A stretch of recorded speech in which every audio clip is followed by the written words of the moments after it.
Um dos maiores problemas que os americanos têm hoje, seja o cidadão comum ou quem faz as políticas, é que a gente reduziu o Irã a uma caricatura.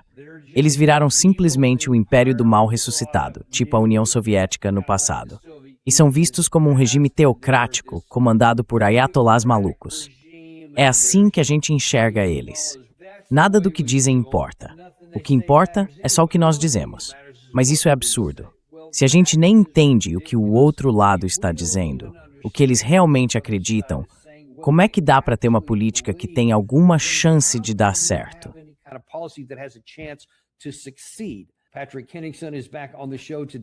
Patrick Henningsen está de volta ao programa hoje, falando direto de Teherã, onde ele está no momento. Ele é o apresentador do 21st Century Wire, do patrickhenningsen.substack.com e também do programa Sunday Wire, que foi ao ar ontem mesmo. Patrick, antes de tudo, bem-vindo de volta ao programa. Mas eu queria que você contasse pra gente. É algo bem incomum um ocidental estar em Teherã e produzir conteúdo jornalístico de lá para um público ocidental. Como é que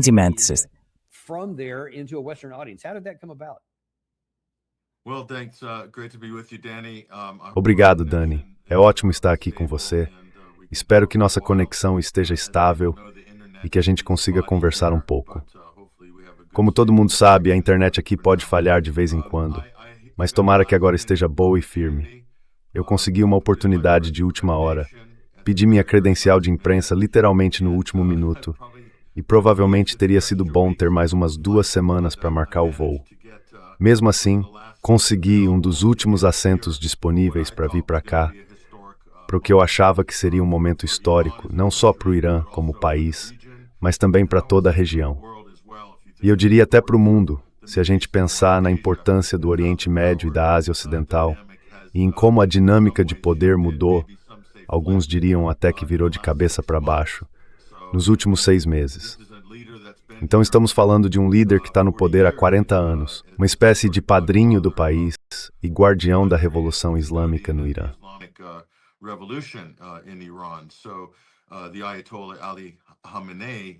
Então, o Ayatollah Ali Khamenei, que foi assassinado pelos Estados Unidos e por Israel nos primeiros dias da chamada Guerra de 40 Dias. Pois é, tem sido uma correria desde o começo, bem parecido com quando eu estive aqui da outra vez. Estou trabalhando com profissionais da mídia local para conseguir acesso a coisas que não são nada fáceis de acessar. E me sinto muito sortudo por ter conseguido ver o ponto de vista iraniano lá no Grande Masala, a Grande Mesquita. É um cortejo fúnebre que dura 1 semana em todo o país. Ele está indo de Teherã, milhões de pessoas já participaram. Hoje eu não sei o número exato, mas vi estimativas de no mínimo 8 milhões de pessoas nas ruas de Teherã só hoje. Em Teherã sozinho.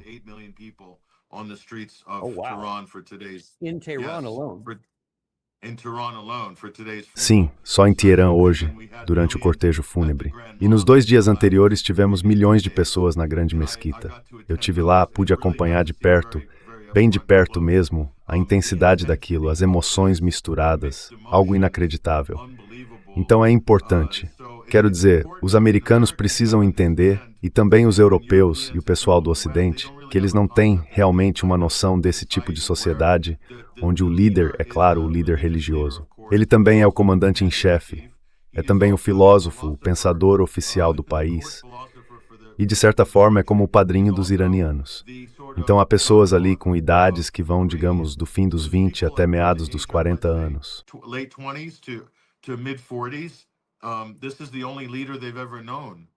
Esse é o único líder que eles conheceram na vida inteira, sabe?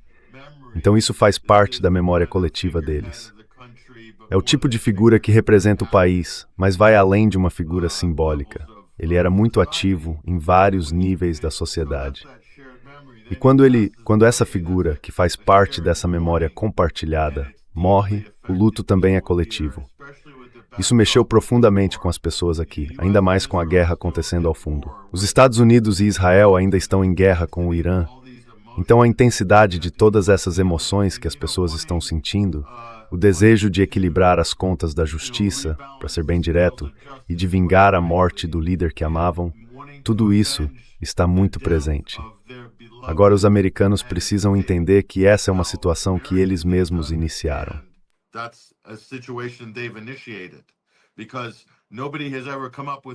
Porque ninguém nunca apresentou qualquer justificativa para o assassinato do Ayatollah, o líder supremo, além do que ouvimos de todos esses comentaristas da Fox News, do Lindsey Graham e de todo o resto, dizendo que era preciso cortar a cabeça da cobra e então o regime iria desmoronar, a sociedade iraniana iria colapsar e o povo se levantaria para tomar o controle das suas instituições, como o presidente Trump pediu que o povo iraniano fizesse. Claro que a gente sabe que isso não aconteceu.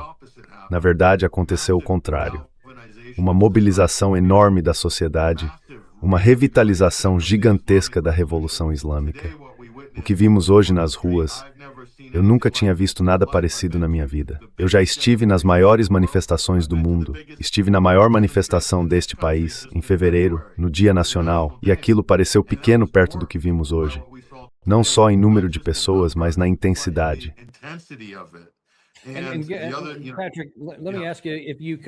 Patrick, deixa eu te perguntar uma coisa, porque eu quero pegar justamente esse ponto de início e fim.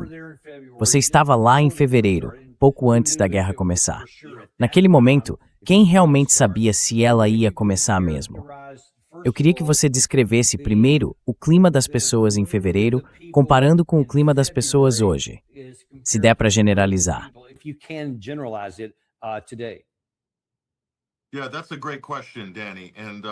Sim, ótima pergunta, Dani. E é importante fazer essa comparação.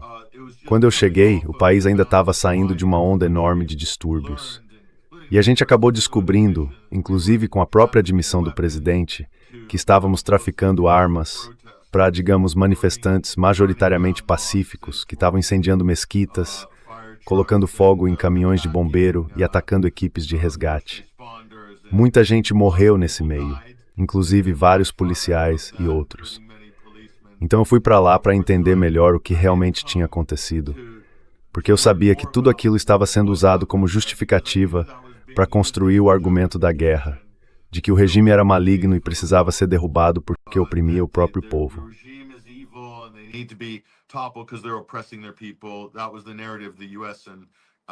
Essa era a narrativa que os Estados Unidos e seus aliados estavam promovendo na época. Então o clima era... E eu fiquei surpreso, lembro que comentei com você, lá em fevereiro, aqui no programa, Dani, que eu não tinha percebido o tamanho do apoio popular e o quanto o governo e o líder supremo tinham respaldo. Eu realmente não entendia tão bem a sociedade iraniana naquela época, então foi uma surpresa para mim. E agora que aquele estereótipo ficou para trás, lá em fevereiro, eu chego aqui e vejo outra coisa. É como se fosse outro nível. Então antes o sentimento, Dani, era: nós apoiamos o governo, estamos sob ameaça, os Estados Unidos estão ameaçando entrar em guerra com a gente de novo.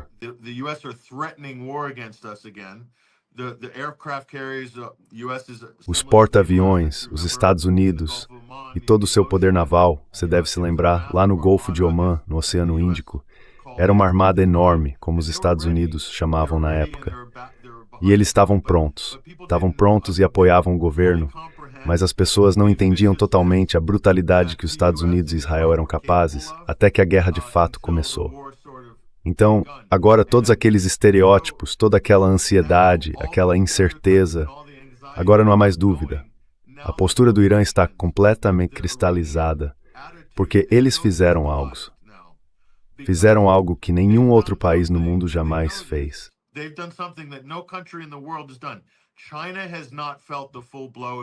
A China nunca sentiu o peso total do poder militar dos Estados Unidos.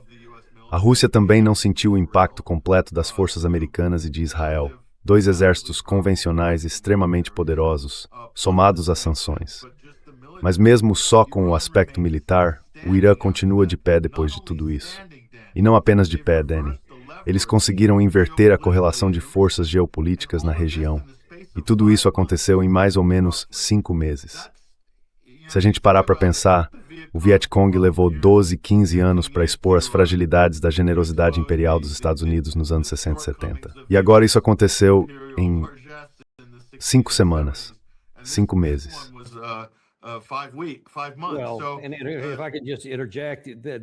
Se eu puder só interromper um instante, esse é mais um resultado da nossa completa tolice e arrogância em achar que poderíamos vencer isso só com poder aéreo.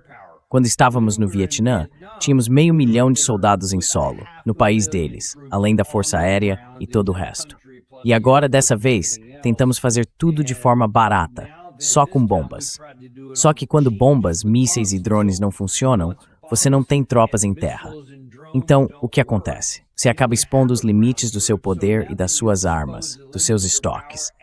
Agora estamos ficando sem mísseis ofensivos e defensivos, e o Irã já absorveu tudo isso e respondeu com os próprios.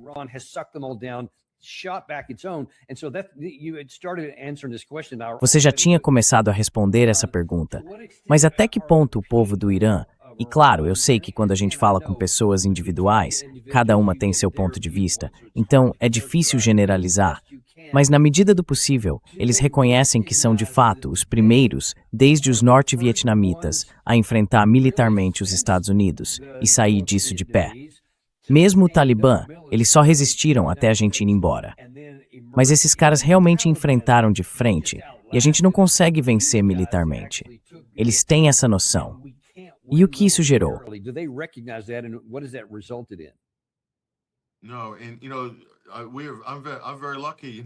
Não. E olha, eu tenho muita sorte como americano. Eu estava na rua, sem segurança nenhuma, com, sei lá, 1, 2, 3, 4 milhões de iranianos furiosos. Eles estavam irritados com o nosso governo. Não comigo, claro, pessoalmente.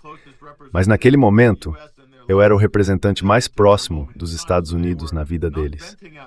Então eles não estavam desabafando comigo, estavam me dizendo o que sentiam. A gente também conversou com pessoas dentro e ao redor do Ministério das Relações Exteriores e do Conselho de Segurança Nacional, gente ligada à comunidade de consenso em política externa.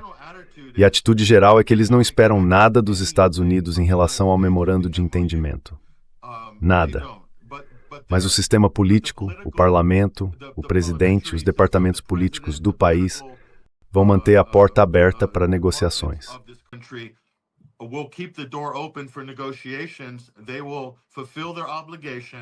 Eles vão cumprir as obrigações que assumiram, mas estão sim se preparando para uma guerra com os Estados Unidos, porque não acreditam que os americanos sejam, digamos, totalmente confiáveis. Vamos colocar assim, o alerta está ligado, porque há o temor de que os Estados Unidos não cumpram o que prometeram e tentem mudar as regras de novo. E os comentários do presidente Trump na sexta-feira foram extremamente prejudiciais aqui. Ele disse, abre aspas, demos a eles uma semana de folga porque somos legais. Não vamos bombardeá-los por uma semana. Vamos deixar que façam o funeral deles. Fecha aspas.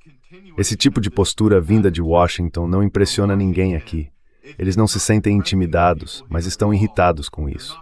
E o resultado é que essa atitude acabou fortalecendo os setores mais radicais por aqui.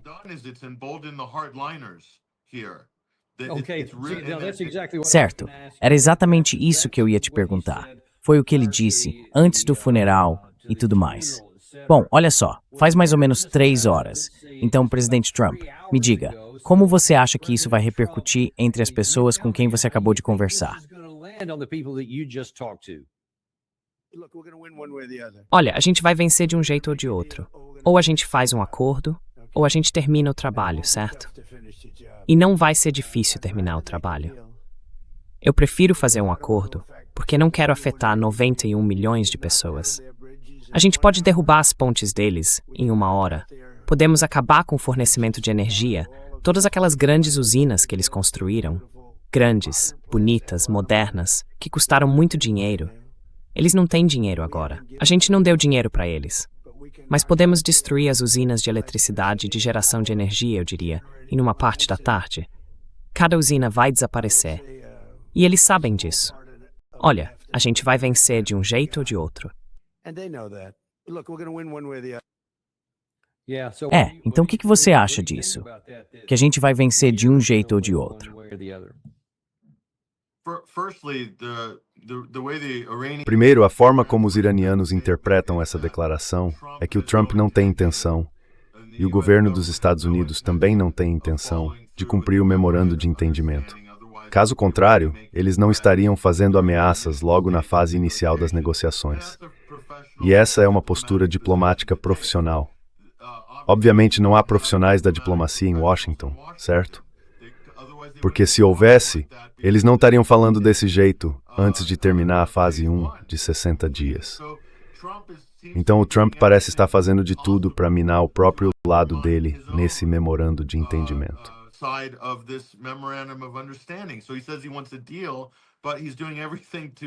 Então ele diz que quer um acordo, mas faz tudo para minar o próprio acordo, o que é meio contra-intuitivo, dá para dizer. Ou talvez seja só desorganização, ou ele e a equipe dele simplesmente não sabem o que estão fazendo. Eles acham que podem conseguir concessões do lado iraniano com ameaças e intimidação. A postura do Irã, Daniel, é que eles estão prontos para reconstruir qualquer coisa que for destruída em questão de semanas. A gente passou por tantas áreas atingidas por bombardeios que eu esperava ver os estragos. Mas eu não vi. Eles já ergueram a estrutura de aço inox dos prédios de substituição e já estão reconstruindo. Ou seja, eles têm acesso ao aço, têm ótimos arquitetos e têm construtores.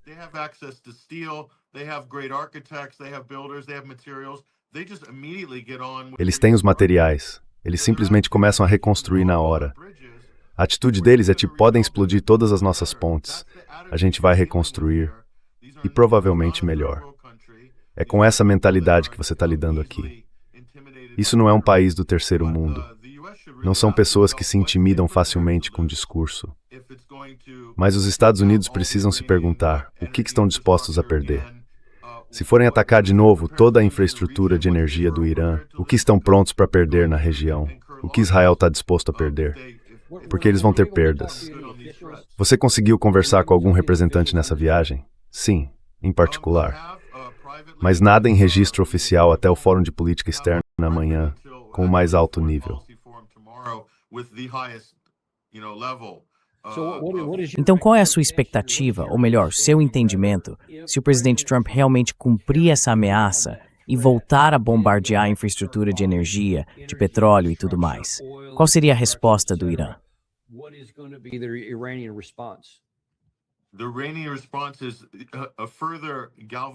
A resposta do Irã é uma nova mobilização da sociedade, um fortalecimento ainda maior do consenso político. E olha, eu diria que o público está assim 100%, Dani, 100% ao lado do governo, se o país for atacado pelos Estados Unidos. Isso só vai aumentar o apoio e a coesão dentro da sociedade. Porque tem até gente que, Dani, você não vai acreditar, hoje a gente saiu às ruas, conversou com pessoas que antes protestavam contra o governo, e agora elas estão pressionando o governo para não negociar com os Estados Unidos e continuar a ofensiva.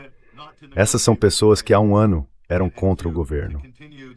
Então essa é a virada que aconteceu em boa parte da sociedade. E eu não estou dizendo que há um consenso total para, digamos, enfrentar os Estados Unidos de forma dura, mas posso te garantir que esse sentimento cresceu enormemente em relação ao que era 6 ou 12 meses atrás.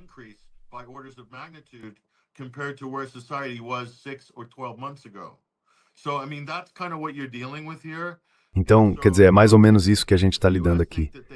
E se os Estados Unidos acham que podem usar força, coerção e ameaças de punição coletiva e que isso vai funcionar de alguma forma, qual é exatamente a estratégia deles?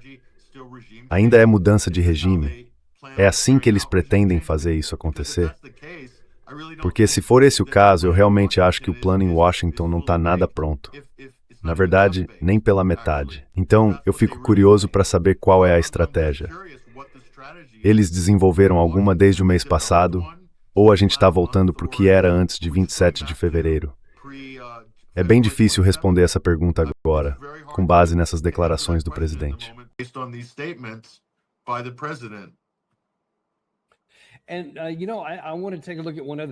E olha, eu quero dar uma olhada em mais uma coisa, porque você mencionou isso há pouco, sobre mudar as regras do jogo. Então, o memorando de entendimento foi feito e você diz que muita gente no Irã nem acredita que a gente vá realmente cumprir esses termos. Sem falar, por enquanto, do que vem depois, com o suposto acordo final para encerrar o conflito em si. Mas isso foi destacado recentemente pelo general Jack Keane, que esteve aqui ontem falando na Fox News, basicamente sobre a influência que ele acha que os Estados Unidos têm. Eu quero ouvir seu comentário sobre isso, mas preste atenção no que ele sente e no que ele acredita que são os termos que estamos negociando.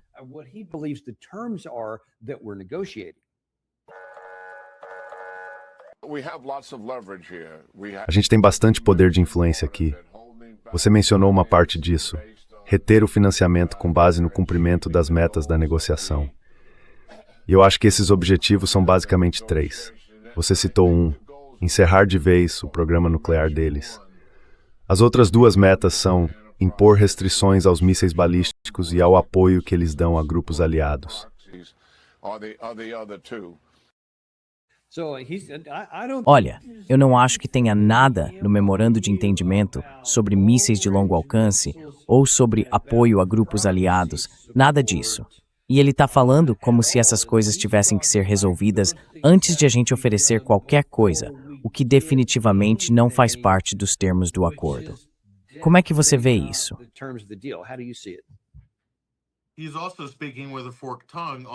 Ele também está falando com 2 caras sobre a questão nuclear.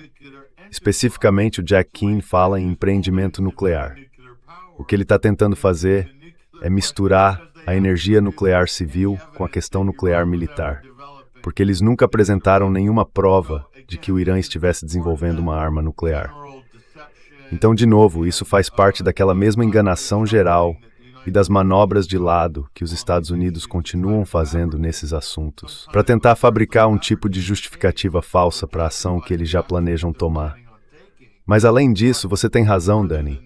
Nada disso está realmente em discussão.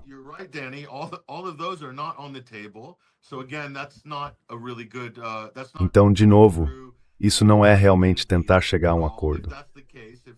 Se for esse o caso, se o Jack Keane reflete o rumo que a Casa Branca está tomando, o que o Trump está fazendo é bem claro e os iranianos já perceberam isso. O que eles estão dizendo é que o navio-tanque com bandeira de Singapura, toda aquela situação foi algo planejado, porque os Estados Unidos estariam tentando desviar os navios, passando bem perto da costa de Omã. E isso foi interrompido, acho que ontem mesmo, quando lanchas rápidas iranianas começaram a afastar qualquer navio que tentasse seguir por essa rota.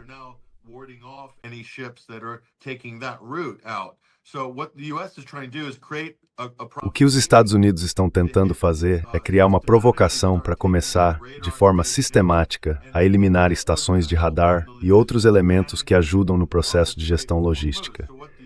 O objetivo é mudar os fatos no terreno para que o Irã não consiga ter controle administrativo e logístico sobre o estreito. Porque o controle físico do estreito é, sem dúvida, a maior vantagem que o Irã tem em toda essa situação.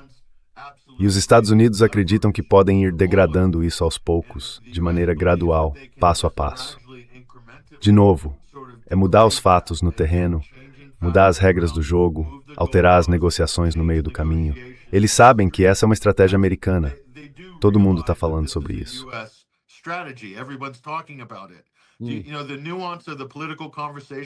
Sabe, a nuance da conversa política aqui é muito mais avançada do que o que a gente vê nos Estados Unidos hoje. Por isso eu jamais subestimaria o cálculo político iraniano nesse assunto, nem o quanto o público é bem informado sobre essas questões, porque são eles que acabam transmitindo o consenso. O governo responde muito à opinião pública, o que muita gente talvez não acredite ou não entenda. Mas existem vários níveis de consenso aqui.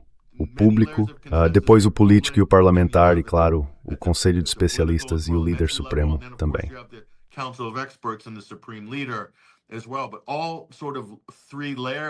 Mas todo esse conjunto de camadas, 3, 4 camadas da sociedade, meio que se solidificou para criar esse tipo de consenso público aqui.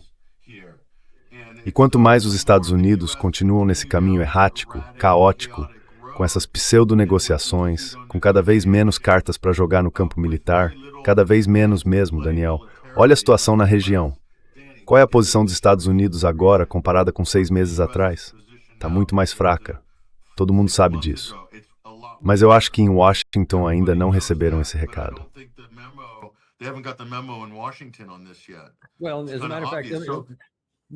Olha, na verdade, deixa eu te mostrar o memorando que foi divulgado em Washington e me diz se isso bate com o que você está vendo aí no terreno. Tenho certeza de que vai ser idêntico, e você vai enxergar da mesma forma. Porque no fim das contas, esse é o Andy McCarthy, que é colunista da National Review e também colaborador da Fox News.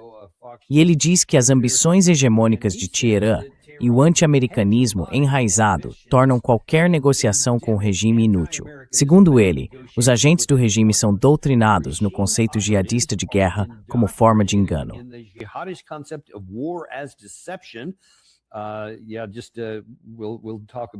Certo, a gente vai falar sobre isso em um segundo.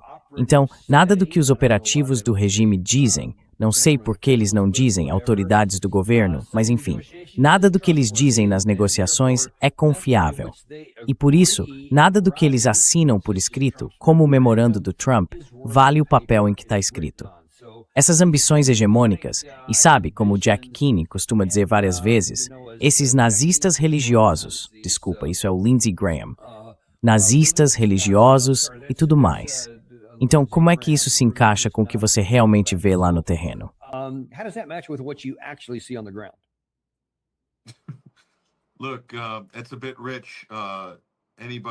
Olha, é meio absurdo alguém que apoia Israel, levando em conta o que os israelenses fizeram em Gaza, o que estão fazendo agora no sul do Líbano e na Cisjordânia, acusar qualquer pessoa de ser nazista.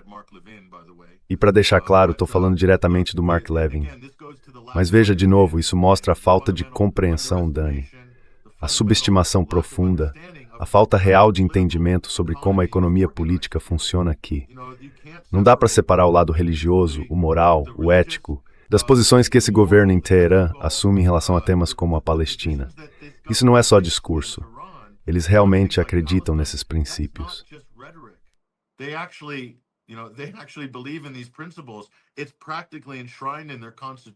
Isso está praticamente consagrado na Constituição deles. E olha, eu não consigo acreditar que alguns desses falcões da guerra em Washington ou em Israel ainda não tenham percebido isso. Outra coisa é que a política e o exército estão totalmente misturados nesse contexto.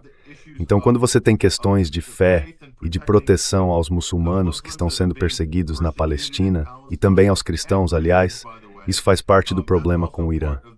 A preocupação deles é com todos os palestinos, cristãos, muçulmanos e outros. O mesmo vale para o Líbano.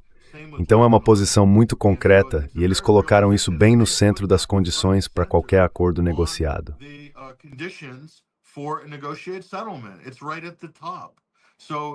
Está bem no topo.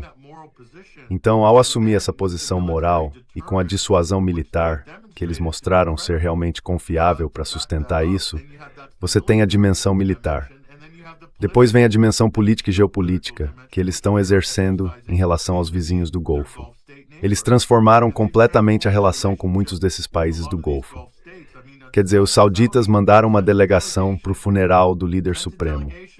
Isso é histórico. O que está acontecendo agora? E, de novo, será que já caiu a ficha em Washington sobre isso? É um pacote completo aqui.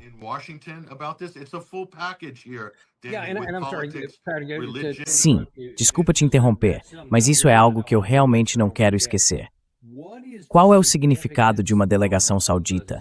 E houve outros países do Conselho de Cooperação do Golfo que também se reuniram. Qual foi a mensagem que eles transmitiram? E como você entende a mensagem que a delegação saudita quis enviar a Washington?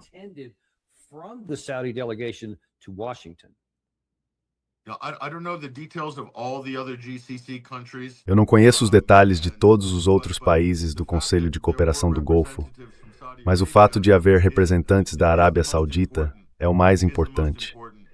Isso mostra que há um reconhecimento de que esse é um evento importante para o Irã, também do ponto de vista religioso, mesmo que estejamos falando de dois países diferentes, de lados sectários distintos da questão islâmica, entre sunitas e xiitas. Então é algo realmente significativo. Outros países muçulmanos importantes, como a Malásia e a Rússia, também enviaram delegações, assim como muitos outros países. Por isso, não dá para dizer que o Irã está isolado. A delegação do Paquistão também foi bastante relevante. The Pakistani delegation was significant. That's an Islamic republic as well. É uma república islâmica também. Então veja, só entre o Paquistão, o Irã e a Arábia Saudita, Se houver algum nível de coesão, de reconhecimento e de relações entre eles, isso é enorme. É uma mudança radical em relação a apenas 12 meses atrás. Por isso é tão importante. E outra coisa, Daniel, o que isso mostra é que agora começa uma conversa sobre como vai ser a estrutura de segurança no Golfo Pérsico e de forma mais ampla na Ásia Ocidental. E isso não tem nada a ver com os Estados Unidos. Eles não têm voz nesse processo. É essa conversa que a gente começa a ver acontecer agora entre esses governos.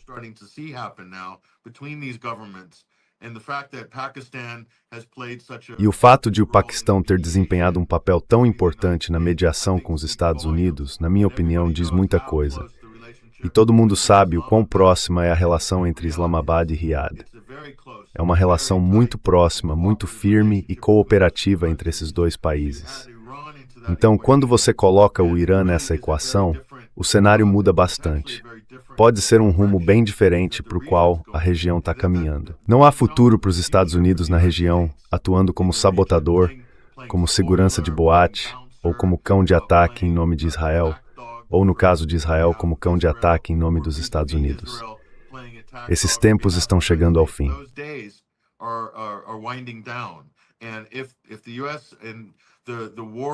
E se os Estados Unidos, o lobby da guerra ou o lobby israelense acham que vão gritar, espernear, intimidar e, destruir tudo para conseguir algum tipo de acordo, e que isso não vai ter consequências absolutamente terríveis para os próprios interesses deles na região e para os aliados, eu acho que essa é uma posição completamente ilusória por parte dos Estados Unidos. Olha, Daniel, é só sentir o clima aqui no terreno. Está se formando um consenso muito forte. E começa a surgir uma espécie de unanimidade de pensamento e de percepção sobre a verdadeira natureza de Washington e o papel de Israel na região. E isso inclui qualquer um que se alinhe com eles.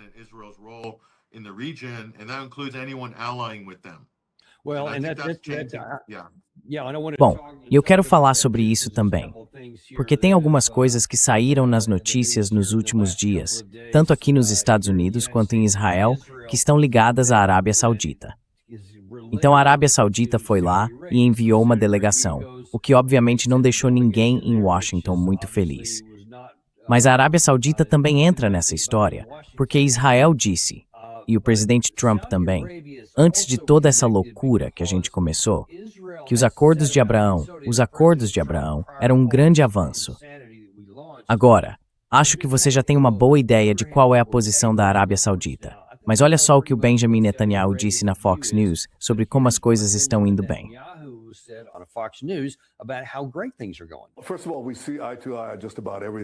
Antes de tudo, a gente concorda em praticamente tudo. E às vezes isso acontece até entre os melhores aliados. E nós somos os melhores aliados. Claro que pode haver diferenças de opinião.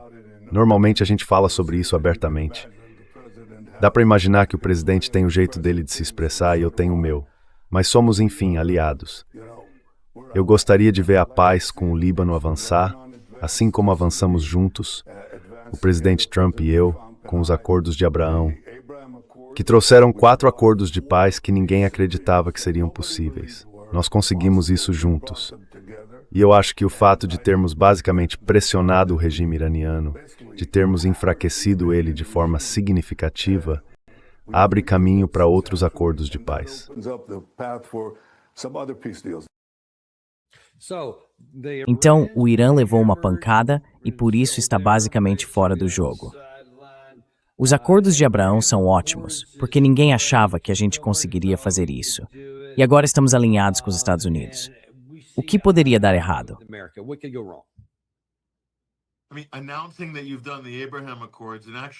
Quer dizer, anunciar que você fez os acordos de Abraão e realmente ter os acordos de Abraão são duas coisas bem diferentes. E eles não passaram da fase do anúncio nisso. E o que o Marco Rubio e o grupo dele tentaram fazer com o Líbano, criando esse tipo de acordo de normalização entre o presidente e o primeiro-ministro, com certas facções libanesas pró-Estados Unidos e os israelenses, e ignorando todo o resto do Líbano, inclusive a maioria da população e a maioria trabalhadora no parlamento, o Hezbollah e também o braço armado do Hezbollah no sul do país, basicamente garantiu que o memorando de entendimento nasceria morto. would be basically dead on arrival. That's what the US has done, okay? É isso que os Estados Unidos fizeram, certo? Agora a realidade é a seguinte. Conversando com vários jornalistas libaneses importantes que estão aqui cobrindo esse evento, tem gente de todo o Oriente Médio e do mundo islâmico, eu tive a oportunidade de falar com alguns deles. Alguns dos melhores estão aqui e basicamente disseram que não há nenhuma chance de aquele acordo com o governo libanês, com Joseph Aoun, mediado pelos Estados Unidos e por Netanyahu, chegar a acontecer de fato. Eles acreditam que a única chance de Israel mudar a situação no terreno seria trazer as forças da Al-Qaeda da Síria para provocar uma guerra civil violenta.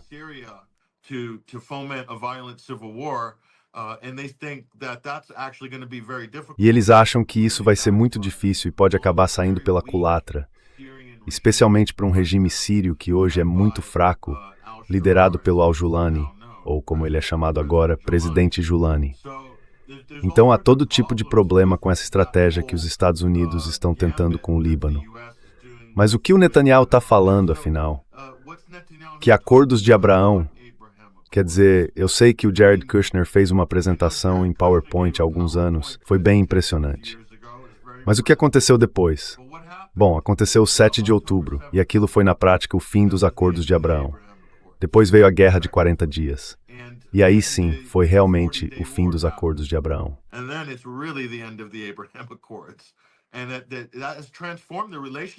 E isso transformou de forma irreversível a relação entre o Irã e os países do Golfo. Não tem volta. Nenhuma chance. Então eu realmente não sei em que mundo eles estão vivendo para achar que podem ressuscitar isso. Não existe absolutamente nenhuma possibilidade disso acontecer, com base no que a gente viu juntos. Quer dizer, olha o que aconteceu nos últimos 12 meses. Como alguém pode dizer que essa é uma região diferente e que os países do Golfo também mudaram? Então nada de acordos de Abraão. Talvez com os Emirados Árabes Unidos, provavelmente o único país que ainda teria alguma chance de normalizar relações com Israel. Mas você sabe como chamam os Emirados? A piada que por aqui estão chamando de Israel do Leste. Basicamente é assim que se referem aos Emirados. É desse jeito que os iranianos veem os acordos de Abraão, como algo completamente absurdo.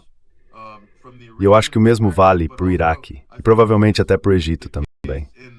Nenhuma chance, de jeito nenhum.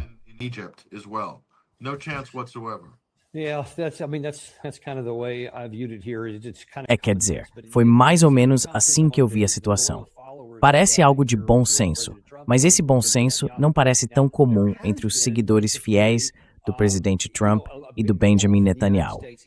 Agora, o que é interessante é que tem surgido uma grande divisão nos Estados Unidos, até mesmo entre alguns conservadores, que estão começando a dizer, ok, a gente tem dado deferência demais a Israel. Claro, tem o Hal Kana e esqueci o nome, o deputado republicano Thomas Massie. Tem também o Tucker Carlson e mais alguns outros à direita que têm reagido com força. E, na verdade, muita gente tem começado a reagir. Mas...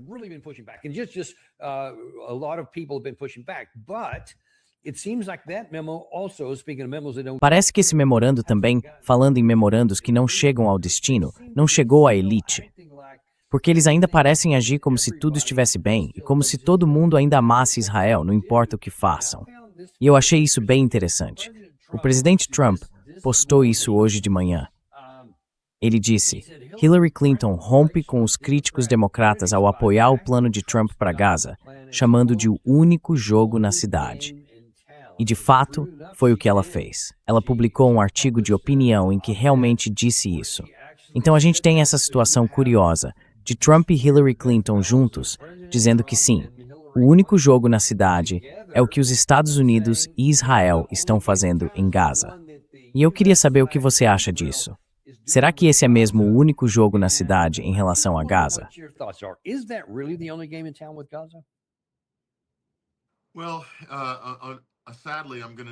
Infelizmente, eu diria que neste momento os Estados Unidos estão muito perto, e Israel também, de reunir literalmente centenas de milhares de palestinos em algo que na prática são campos de concentração. Eles estão chamando esses lugares de campos seguros, mas vão ficar sob guarda armada com mercenários americanos 24 horas por dia, 7 dias por semana. E a gente vai ver de novo aquele desastre todo, Pessoas sendo baleadas enquanto correm, tentando pegar pacotes de comida, aquela coisa de jogos vorazes, aquela tal Fundação Humanitária de Gaza, aquela ONG absurda que foi criada como parte desse plano. Então, naturalmente a Hillary vai apoiar isso, porque é exatamente o tipo de plano que ela teria inventado se estivesse no comando, se tivesse vencido a eleição de 2016. Deus me livre.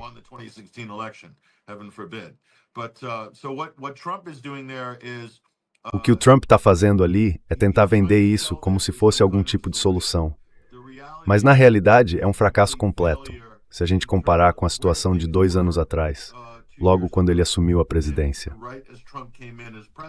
Se tivessem sido tomadas medidas positivas para pressionar Israel a se retirar de Gaza quando o Trump entrou no cargo, a história poderia ser outra. Em vez disso, mandaram Steve Witkoff, mandaram Jared Kushner, basicamente para encobrir as ações de Israel e garantir que as armas e o apoio dos Estados Unidos continuassem chegando enquanto eles avançavam com a limpeza étnica e o genocídio da população palestina nativa em Gaza. E agora a gente está vendo o que parece ser o fim do jogo. A completa despopulação da faixa de Gaza. É difícil argumentar que não é isso que está acontecendo.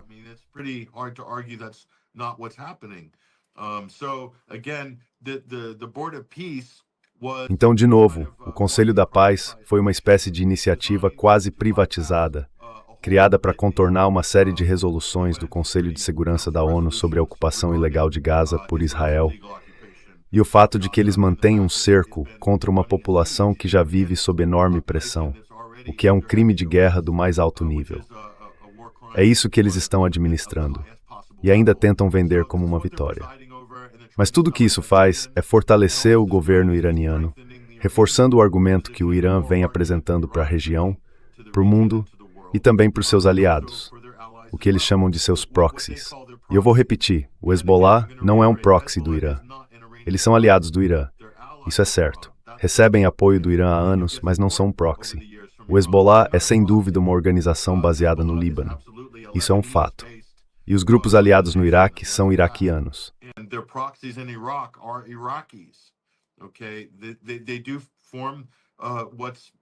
Eles formam o que estão chamando de eixo da resistência. O mesmo vale para o Iêmen. Mas todos esses são atores estatais independentes ou semi-estatais. No Iraque, a resistência está vinculada ao Ministério da Defesa iraquiano. Então, como é que você vai chamar isso? E o Irã, olha essa linha dura que os Estados Unidos e Israel estão empurrando sem parar. O que eles fizeram na prática foi dar um mandato ao IRGC para proteger o país, para defender o país. Eles têm um mandato muito claro para cumprir esse papel. Então não há dúvida sobre onde cada um está nessa equação. Tudo o que o Irã precisa fazer é basicamente se manter fiel aos princípios centrais desse acordo.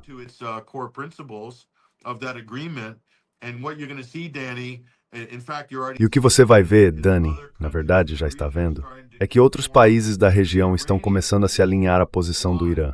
Por quê? Porque a posição iraniana é baseada em uma linha vermelha mais firme. Bom, era isso que os Estados Unidos faziam antigamente, certo? Tinha uma linha vermelha mais clara, e só a ameaça do poder militar americano já bastava para fazer todo mundo recuar e se ajustar a uma posição. Mas agora não é mais assim. O Irã não vai recuar nem se intimidar por causa de uma ameaça de agressão militar dos Estados Unidos. Isso acabou. Essa carta, como o Trump gosta de chamar, já era. E isso muda tudo, Dani. Muda completamente a dinâmica da região.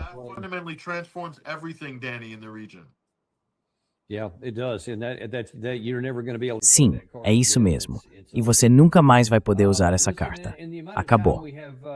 Olha, no tempo que ainda temos com você antes de encerrar, eu queria falar sobre outro assunto em que você claramente entende muito bem. É sobre a guerra entre a Rússia e a Ucrânia. Durante a noite, houve mais um grande ataque do lado russo contra a Ucrânia. Eles atingiram vários alvos importantes em Kiev e também em várias outras áreas da zona de operações, nas frentes de combate. Dá para ver, ali do lado direito, que muitos drones foram lançados nessas regiões, porque a Ucrânia tenha priorizado a defesa aérea na região da capital. E embora o resultado tenha sido algum sucesso, which had very minimal success, but a little bit. There are virtually none in the operational zone, so those drones. Praticamente não há nada na zona de operações. Então esses drones e mísseis estão passando, quase todos, e causando todo tipo de problema. Mas isso não é tudo, porque o lado ucraniano também está revidando. Eles atingiram em Omsk uma refinaria de petróleo russa muito grande, que foi atingida pela primeira vez segundo os registros.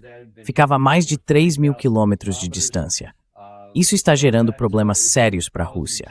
Pelo que parece, no geral, todos esses ataques recentes estão causando bastante dificuldade para eles na capacidade de refino. E isso está obrigando o país a começar a racionar combustível, até mesmo em Moscou e em outras partes da Rússia.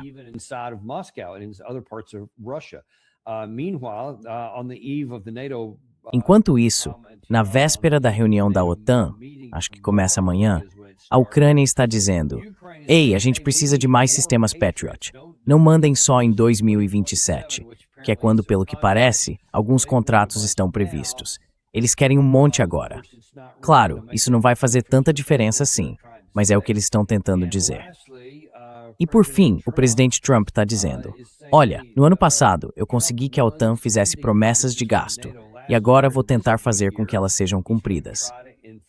Como você vê tudo isso acontecendo na véspera da cúpula da OTAN? A Ucrânia querendo receber muito mais equipamento.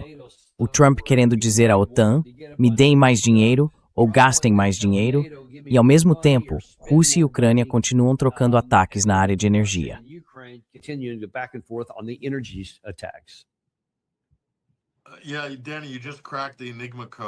Pois é, Dani, você acabou de decifrar o código enigma do conflito na Ucrânia. Na véspera de todo grande evento, seja o G7, a cúpula da OTAN ou a Conferência de Segurança de Munique, a gente vê esses ataques ousados de drones ucranianos. E, na verdade, a forma como isso é visto na Rússia é como um incômodo, é algo realmente inconveniente. Mas, no fim das contas, são só pequenas picadas se comparadas ao quadro estratégico maior. E, de novo, pode até parecer que os ucranianos e seus aliados europeus estão fazendo manobras táticas inteligentes, mas o que eles realmente vão conseguir a longo prazo? Porque, no campo de batalha na Ucrânia, a Rússia ainda joga pensando no longo prazo. Eles já romperam algumas das cidades-fortaleza mais importantes e agora têm controle total sobre Luhansk.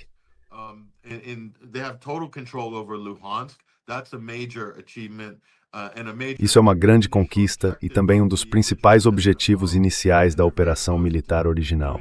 E eles estão bem perto de conseguir isso em Donetsk. Então, em relação ao Donbass e também algumas das fortificações importantes que protegiam Kharkiv, e além disso, Odessa não deve ficar muito atrás. Esses são os objetivos estratégicos de longo prazo da Rússia: garantir a segurança do seu perímetro. E eles vão alcançar essas metas, independentemente de as refinarias continuarem sendo atingidas por ataques de drones ucranianos. A Ucrânia pode até estar vencendo a guerra da mídia, pode estar vencendo a guerra de arrecadação, com o financiamento da OTAN e o apoio dos aliados ocidentais, mas está perdendo a guerra real no campo de batalha dentro da Ucrânia. Isso fica bem claro em praticamente todos os relatórios que conseguimos encontrar e em todos os dados que estamos analisando.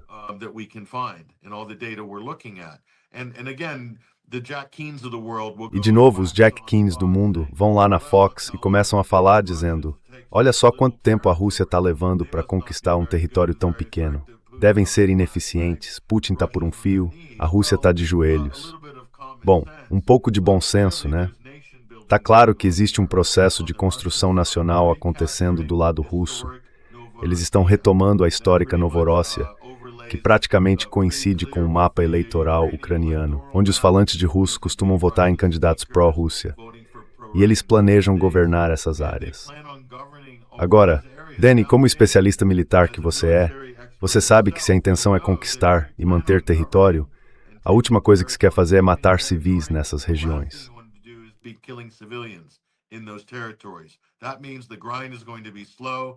Isso significa que o avanço vai ser lento, vai ser cansativo, vai exigir muito cuidado, e o próprio lado russo vai acabar sofrendo várias perdas nesse processo.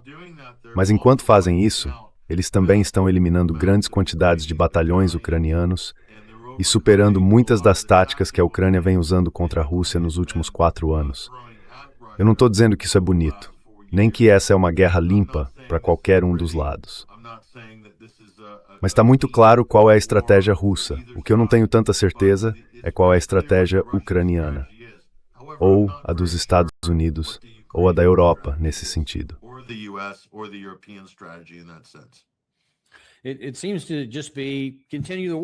Parece que a ideia é simplesmente continuar a guerra, manter tudo em andamento, não importa quantos ucranianos precisem morrer, porque parece que esse é o objetivo em si, manter o conflito vivo.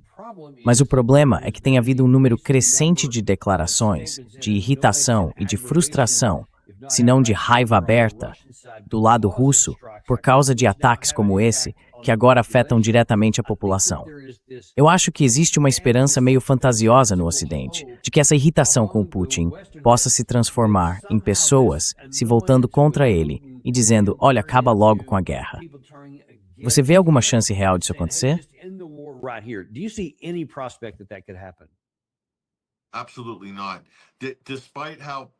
De jeito nenhum.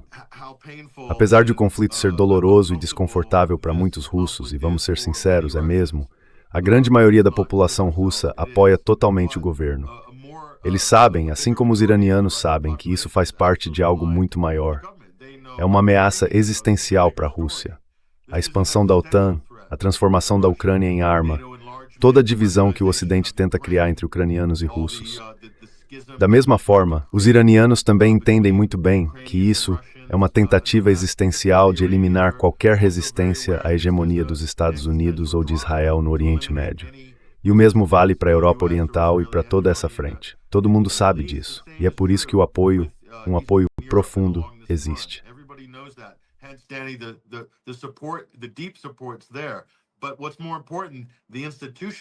Mas o que é mais importante é que as instituições na Rússia vão apoiar o presidente. E o Putin, mesmo que ele esteja perdendo 5, 6, 7, digamos que ele tenha perdido 10% nas pesquisas de aprovação e coisa assim, ele ainda está muito confortável com algo em torno de 70% de aprovação. Compare isso com qualquer outro líder em qualquer lugar do mundo. Eu diria que o Vladimir Putin está em uma posição muito boa nesse sentido. Então, de novo, se eles estão achando que isso vai de alguma forma tirar o tapete do presidente russo, o que estão fazendo, na verdade, é fortalecer os linha dura. Os linha dura na Rússia estão ganhando mais espaço agora. E isso não é uma boa notícia para o Ocidente. Desculpe, mas não é mesmo. Então eu acho que eles precisam reavaliar essa, entre aspas, estratégia.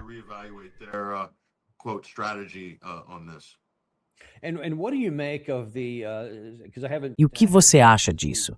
Porque eu não te entrevistei desde que ele disse isso antes. O presidente Trump entra no cargo dizendo, eu vou acabar com isso em um dia.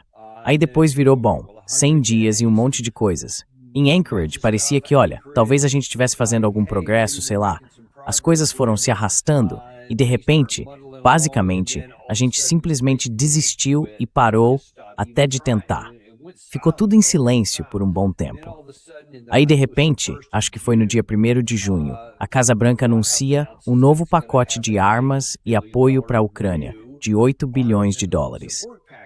E para justificar, o secretário de Estado Marco Rubio aparece e diz, olha, a gente escolheu um lado nessa história, e é o lado da Ucrânia. Então, nem mesmo no nível do gabinete dos Estados Unidos a gente está tentando encerrar isso de fato. Qual é então a estratégia dos Estados Unidos agora? O que a gente está tentando alcançar?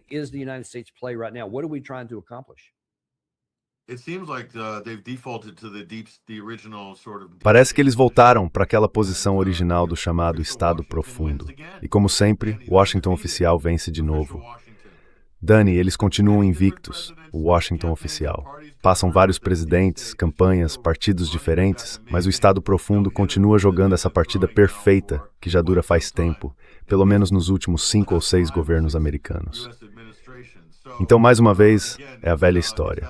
O ponto importante para a gente, e eu me incluo como parte do eleitorado, é perceber a distância entre o que o público quer em cada eleição e o que realmente recebe da classe política depois que eles são eleitos. from the political class after they're elected, and that gap remains very wide. E essa diferença continua muito grande. Eles sempre tentam agradar o eleitorado contra a guerra, porque sabem que esse é o voto decisivo nos Estados Unidos. Seja democrata ou republicano, é um voto que todo mundo quer. É assim que se vencem eleições, que se ganham estados decisivos e que se conquista a vitória por margens apertadas nas eleições gerais. E o Donald Trump não é exceção nesse jogo. Ele tem usado essa estratégia de forma muito habilidosa, na minha opinião, nas eleições de 2024. Os resultados agora falam por si. E nós, como eleitores, precisamos encarar esse cenário que se repete como se fosse o mesmo dia da marmota a cada 4 anos.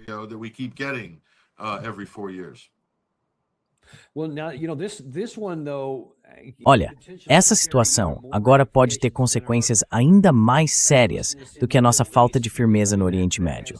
Porque veja, lá a gente ainda enfrenta problemas de curto prazo, com o Estreito de Hormuz sem estar totalmente aberto e sem nenhuma perspectiva de que isso vá mudar tão cedo. Isso vai ter um impacto financeiro de médio prazo. Mas essa aqui tem um potencial catastrófico muito maior. Porque há um número crescente, você mencionou isso, entre os falcões de guerra, lá no alto escalão da Rússia, de pessoas pressionando o presidente Putin para atacar a Europa Ocidental.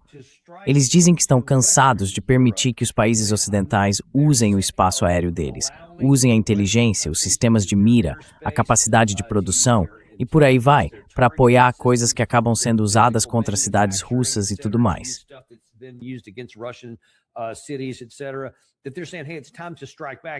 Eles estão dizendo algo como, olha, é hora de revidar. E para mim, não parece, quer dizer, eu gosto da sua visão, porque você conversa com muita gente diferente, não parece que a Rússia vai simplesmente continuar levando pancada e não fazer nada em resposta. Você acha que existe o risco de que em algum momento, e você pode definir o que seria esse momento, a Rússia realmente haja fora das fronteiras da Ucrânia?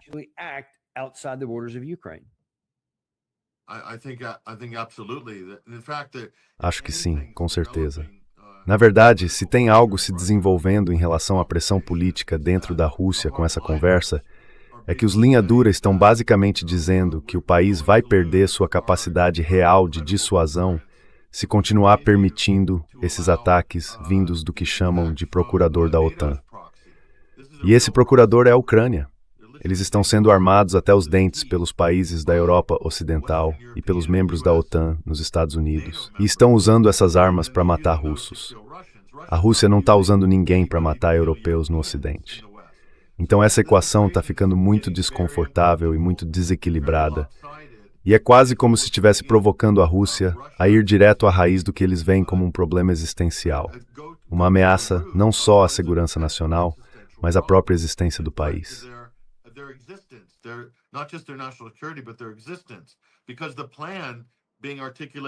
Porque o plano que está sendo articulado pelas mentes na Alemanha, em Berlim, em Paris e em Londres, é que eles podem sobrecarregar, e podem mesmo, e isso está sendo discutido em nível de think tanks, com a guerra de nova geração, com drones autônomos. Eles acreditam que podem paralisar o Estado russo com essas ondas de ataques de drones. E acham que esse vai ser o caminho deles para uma vitória sobre a Rússia. Agora, por que eles precisam declarar vitória sobre a Rússia, ou derrotar a Rússia, ou até desmembrar a Rússia, como a própria Kalia Kallas, a alta representante europeia para a política externa, disse publicamente, falando em dividir o país em 10 partes? Por que essa necessidade do Ocidente existe? É algo que ninguém entende direito.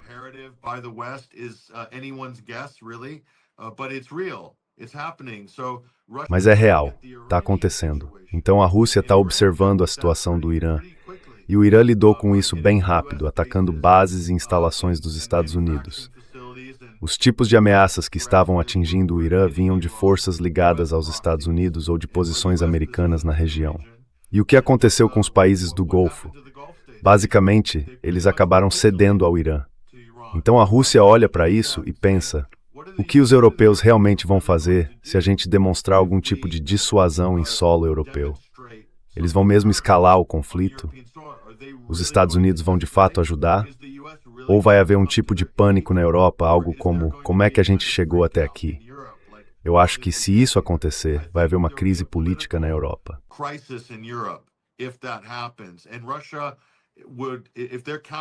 E a Rússia, se estiver calculando isso, e é uma decisão política, com um efeito claramente político, Dani, não tenha dúvida, segue aquela visão de Clausewitz de que a guerra é uma continuação da política por outros meios. Sem dúvida, a Rússia acredita nisso. Então é uma aposta que os europeus estão fazendo e, para ser bem franco, eles acham que a Rússia está blefando. Mas para onde isso vai nos levar? Será que a gente quer reaprender porque todos aqueles acordos bilaterais e multilaterais de mísseis e de desarmamento nuclear foram criados durante a Guerra Fria? A gente vai ter que redescobrir isso tudo de novo? Vamos ter que passar por todo aquele processo outra vez, coletivamente no Ocidente, para provar por que precisamos dessas coisas? Essa é uma pergunta que as pessoas no Ocidente precisam se fazer.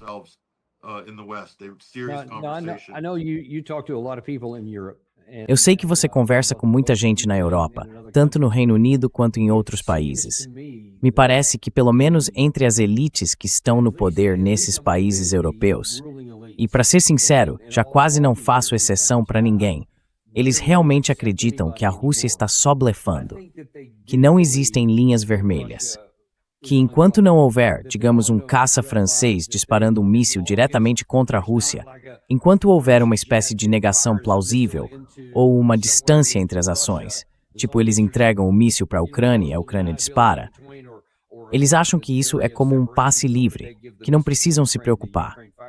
Eu acho que eles realmente acreditam que não há linha vermelha, desde que mantenham essa separação, e que as coisas vão continuar assim. Rússia, qual é a sua percepção sobre como os europeus enxergam esse cálculo?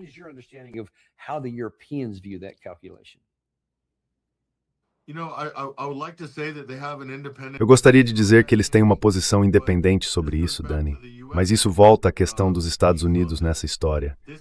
Essa insistência dos Estados Unidos de que os países europeus aumentem seus gastos com defesa, antes era 2%, depois pressionaram por 3%, agora querem 5%. Simplesmente não é viável.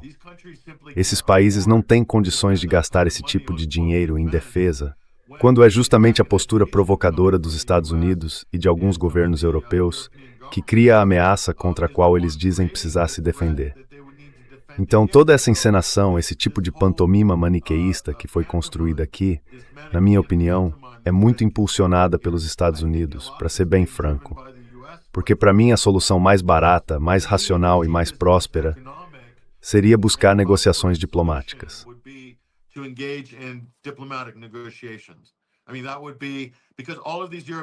Quer dizer, isso seria porque todos esses países europeus, Dani, já estão operando historicamente acima do orçamento.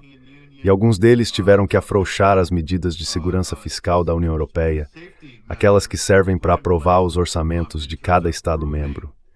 Eles forçaram bastante a barra e criaram brechas para contornar essas regras, para poder pagar por todo esse investimento e defesa.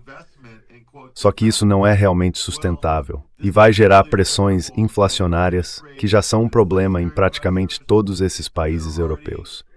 E as únicas pessoas que estão realmente se beneficiando disso são as do setor de defesa, os acionistas dessas empresas e também os políticos que, como a gente sabe, estão sendo pressionados por esses mesmos grupos.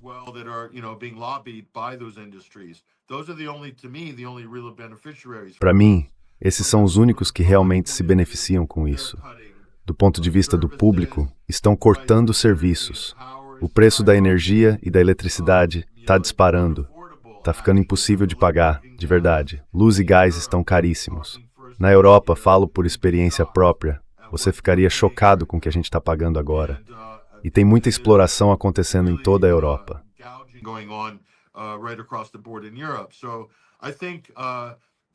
Então eu não acho que isso seja sustentável. Em algum momento, acredito que a pressão política vai chegar a um ponto em que simplesmente por questão de sobrevivência de alguns governos, eles vão ter que começar a caminhar em direção a algum tipo de conversa diplomática para resolver a situação da Ucrânia com a Rússia. Porque essa é a única opção econômica, prática e provavelmente a mais segura, se a ideia for manter o equilíbrio, a paz e a prosperidade na Europa. O que eles estão fazendo agora, o que estão defendendo, o que os Estados Unidos estão empurrando os europeus a fazer, e estão mesmo, eles fingem que não estão se metendo, Dani. Mas é uma pressão muito real, aplicada pela OTAN a partir de Washington, entendeu?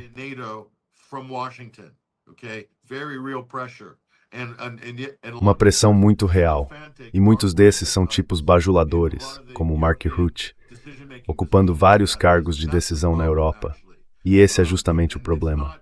Eu não culpo o público europeu, porque acho que eles foram, em grande parte, doutrinados com toda essa confusão sobre a Ucrânia. E depois ainda arrastaram a Finlândia e a Suécia para dentro da OTAN, falando em colocar armas nucleares em solo finlandês. Isso é pura loucura. Então, eu não acho que isso tenha muita popularidade e vai ter muito governo caindo por causa desse assunto.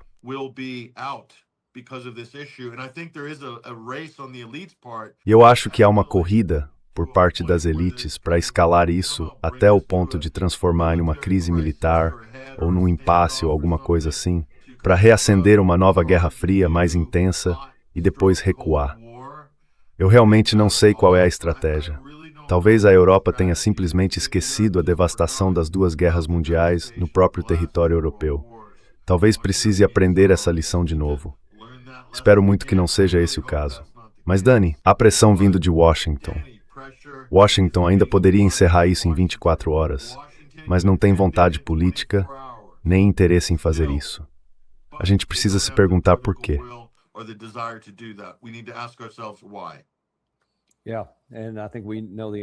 Acho que a gente já sabe a resposta para isso. Tem a ver com algo verde e também com poder. Olha, eu agradeço muito por você ter ficado até mais tarde e por ter falado sobre todos esses assuntos hoje. A gente realmente agradece, viu? E esperamos te ver no próximo episódio. Muito obrigado. Sim, e obrigado por divulgar meus relatos do Irã, por compartilhar e postar tudo isso no Instagram e no X todos os dias. A gente vai lançar mais desses vídeos nos próximos dias e semanas, para dar ao público ocidental e de língua inglesa uma visão um pouco mais ampla de como é a vida aqui, como é a política, a religião, a geopolítica. Foi por isso que viemos.